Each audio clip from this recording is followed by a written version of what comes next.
Përshëndetje të nderuar miq, ja ku po takohemi sërish së bashku në kanalin Monitor TV për të sjellë pranë jush ngjarjet më interesante që në fakt po surprizojnë banorët. Vllau i madh këtë vit po tregohet shumë surprizues,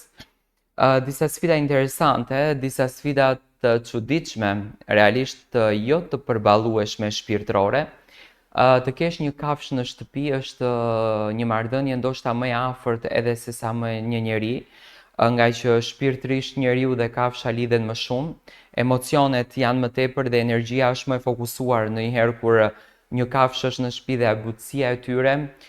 mënyra që po rritet thjesht si një njeri, mënyra që po kujdesesh ti për të, sikur kafsha të jetë një njeri, domethënë të lidhet edhe më shumë emocionalisht edhe shpirtërisht. Gjë për të cilën i ka lidhur edhe banorët tanë, sot vllau i madh në shtëpi solli qenë macet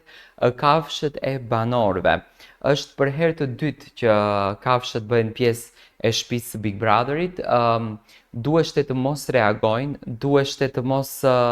mos japin asnjë lloj shenje, është loja e mos reagimeve, pa marrë parasysh se çfarë do të ndodhë në shtëpi, domethënë nuk duhet të reagojnë. Si fillim u fut Livia e para, e cila i zgjoi nga gjumi.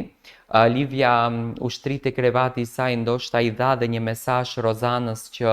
unë jam me ty, jam mbështetësia jote, e ruaj shoqërinë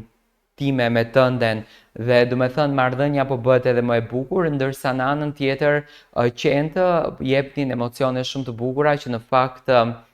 u jepnin më shumë adrenalinë dhe dashuri banorëve. Është e vështirë të mos mundesh të takosh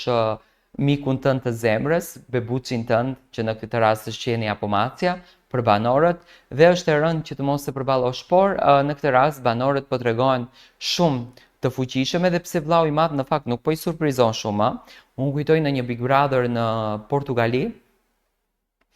një banor, do me thënë, e ka patur përballë vetes së tij të atin e tij, babain e tij, edhe nuk mundeshte as ta përqafon. Një takim pas shumë vitesh, do me thënë ishte një sfidë shumë e madhe, të vi babai pas shumë kohësh, mos mundesh ta përqafosh, mos mundesh ta puthësh, mos mundesh t'i japësh një ledhatim, dhe ai e ka përballuar shumë keq këtë pjesën, do të thënë ka përballuar tepër keq, ndërsa vllau i madh nuk i surprizon shumë, ndoshta sonte mund të kemi surpriza shumë të rënda, sonte mund të kemi surpriza shumë të egra nga vllau i madh, por do të shohim në momentet në vazhdim se si banorët do të qasen në këtë situatë. Do të thënë qentë ishin dhurata më e bukur që ndodhi në shtëpi.